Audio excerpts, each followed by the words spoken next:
Stock x ray में हम बात करेंगे आज आईटीसी के शेयर पर। कल एक खबर आई थी कि जीएसटी की दर जो सिगरेट कंपनीज हैं उन पर 28% से बढ़ाकर 35% कर दी जाएगी। तो उसके बाद अमूमन ये रिपोर्ट्स ही चली कि सिगरेट महंगी हो जाएगी। बिल्कुल सही बात है कि सिगरेट महंगी होनी भी चाहिए जब टैक्स बढ़ रहा है, लेकिन इसमें एक दूसरा एंगल और भी है, उसको भी समझते हैं। पहले तो मैं इसी एंगल को विस्तार से बता देता हूं दर्शकों को। सिगरेट पर मौजूदा जीएसटी की दर 28% है। उस पर कॉम्पनसेशन सेस और बेसिक एक्साइज ड्यूटी कुल मिलाकर अगर सारे टैक्सेस देखें तो करीब 50% का टैक्स बैठ जाता है। अब सिगरेट पर अगर जीएसटी 35% कर देते हैं, जो कि अभी 28% है, तो 7% का जीएसटी बढ़ जाएगा। तो ओवरऑल जो इम्पैक्ट आएगा सिगरेट की प्राइजेस पर वो करीब 3% का देखने के लिए मिल सकता है। ऐसे कुछ एस्टीमेट्स हैं रिसर्च हाउसेस के। 3% अगर सिगरेट महंगी हो सकती है, लेकिन इसमें एक और इम्पॉर्टेंट क्लॉज है कि हो सकता है कि वो सिगरेट को सस्ता भी कर दे। वो कैसे? मार्च 2026 में कॉम्पनसेशन सेस की मियाद पूरी हो रही है, जो कि एक एक्स्ट्रा ऑर्डिनरी टाइम के लिए लगाया गया था। वो सेस की मियाद मार्च 2026 तक की थी। अगर गवर्नमेंट ये बोलती है कि हम सेस को तो कम कर देंगे या सेस को हटा देंगे, मार्च के बाद उसको इम्पोज नहीं रखेंगे आगे, और जो जीएसटी की दर है उसको 35% कर देंगे, तो हो सकता है कि सिगरेट के प्राइसेस या तो बढ़े नहीं या और कम हो जाएं। तो ये एक हमें देखना होगा कि अब गवर्नमेंट इस पर क्या क्लैरिटी देती है। ये कंपनीज के पास भी क्लैरिटी अभी नहीं मिली है। तो सिगरेट हो सकता है महंगी भी हो जाए अगर जीएसटी की दर ही बढ़ती है, सेस नहीं हटता है, और अगर सेस हट जाता है तो देखना होगा इंटरेस्टिंग कि सिगरेट सस्ती भी हो सकती है या नहीं। लेकिन आईटीसी पर इसका काफ़ी इम्पैक्ट पड़ता है। क्यों? क्योंकि आईटीसी सबसे बड़ा प्लेयर है सिगरेट मार्केट, सिगरेट कारोबार में। अगर हम देखें तो शेयर का प्रदर्शन देखें तो अपने रिकॉर्ड स्तर से शेयर करीब 11% नीचे आ चुका है। कंपनी में एफआईएस की बिकवाली का भी असर देखने के लिए मिला है, क्योंकि हम देखें तो जिस तरह से मार्केट में हमने देखा ओवरऑल की एफआईएस की बिकवाली देखने के लिए मिली अक्टूबर से नवंबर के बीच में, उसका एक इम्पैक्ट शेयर प्राइस पर जरूर देखने के लिए मिला। अब ये देख लेते हैं ट्रिगर्स क्या हैं, कंपनी के साथ क्या चिंताएं हैं। तो Q2 में तो कंपनी के नतीजे उम्मीद से बेहतर ही देखने के लिए मिले। कंपनी का जो एग्री कारोबार था, सिगरेट कारोबार था, सिगरेट के सेगमेंट में जो रेवेन्यू ग्रोथ थी 7% थी, वॉल्यूम ग्रोथ करीब 3.5% थी, जो कि पिछले अगर कम से कम 12-14 क्वार्टर से देखें तो सिगरेट की जो वॉल्यूम ग्रोथ आ रही है वो पॉजिटिव साइड पर ही चल रही है। बारिंग एक क्वार्टर जो इनका लास्ट ईयर था उसमें एक बार नेगेटिव ग्रोथ आई थी, अदरवाइज सिगरेट की ग्रोथ ठीक है। और सिगरेट इसलिए इंपॉर्टेंट है क्योंकि कंपनी की जो सबसे अच्छे मार्जिन आते हैं वो इसी सेगमेंट से आते हैं। इस सिगरेट कारोबार में कंपनी के एबिट मार्जिन 59% है। अगर हम देखें तो होटल सेगमेंट के लिए भी जो पीक सीजन है वो अक्टूबर से शुरू हो जाता है, मार्च तक चलता है, तो उसके लिए पीक सीजन शुरू हो चुका है। अब अगर देखें तो कंपनी 2 साल में 30 नई प्रॉपर्टी शुरू भी कर चुकी है। कंपनी पहले खुद प्रॉपर्टी बनाती थी, होटल बनाती थी, फिर उनको बनाने में काफ़ी टाइम लग जाता था। अब कंपनी क्या करती है कि होटल्स के साथ टाई अप करती है, अपना ब्रांड देती है, उनको ऑन करती है, उनको ऑपरेट करती है। तो ये कंपनी का अब एसेट लाइट मॉडल हो गया, जिसकी वजह से कंपनी प्लान कर रही है कि अगले 2 साल में 28 नई प्रॉपर्टी और ऐड कर लेंगे। साथ ही अगर देखें तो होटल सेगमेंट के डिमर्जर को लेकर एनसीएलटी की मंजूरी तो मिल चुकी है, लेकिन जो ड्राफ्ट पेपर है वो अभी मिलना बाकी है। जैसे ही मिलेगा कंपनी उसके बाद डिमर्जर का प्रोसेस भी पूरा कर देगी। कंपनी का एक कारोबार है पेपर का, जहां पर कि थोड़ा सा प्रेशर देखने के लिए मिल रहा है, क्योंकि पेपर की कीमतें इंटरनेशनल मार्केट में भी गिरी, नेशनल मार्केट में भी गिरी। उसका इंपैक्ट कंपनी के मार्जिन्स पर Q2 में भी देखने के लिए मिला। करीब 400 बेसिस पॉइंट के मार्जिन्स गिर गए थे कंपनी के।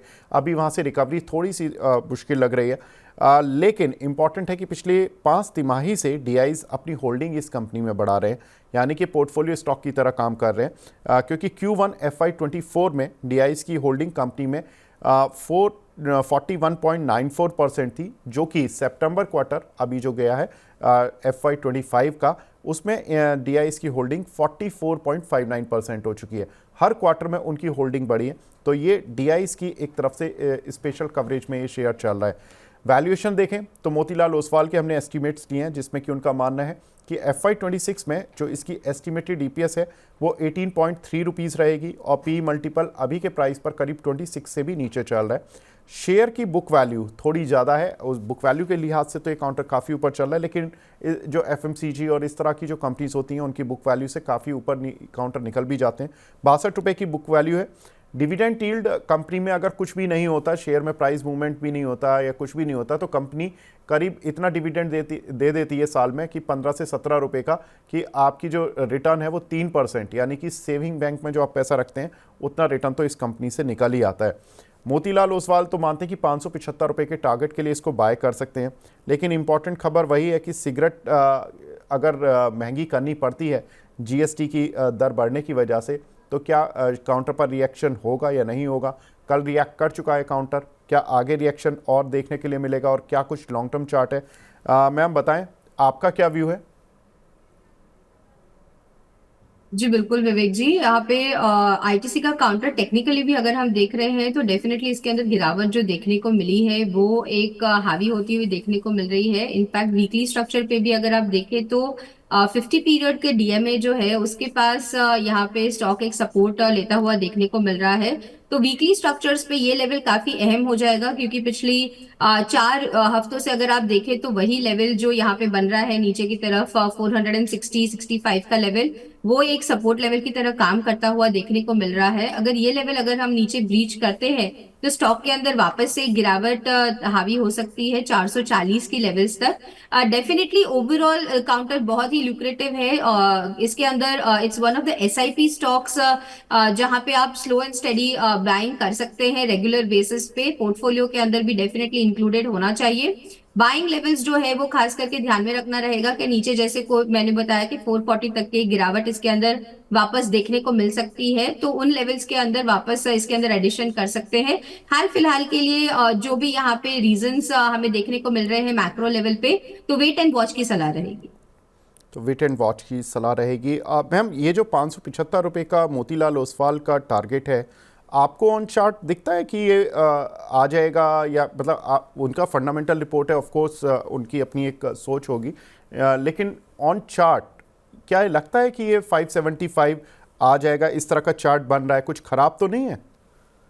नहीं, चार्ट स्ट्रक्चर्स में यहाँ पे कोई भी एक प्रॉब्लम देखने को नहीं मिल रही है। वीकली स्ट्रक्चर जो एक ब्रॉड हमें लॉन्ग टर्म व्यू बताता है, उन स्ट्रक्चर्स में जैसे मैंने कहा कि सपोर्ट लेवल जो है वो आपको डेफिनेटली देखने को मिल रहे हैं 440 की लेवल्स के पास। ये लेवल सस्टेन होते हैं तो वापस स्टॉक के अंदर एक बुलिश मोमेंटम बरकरार रहेगा।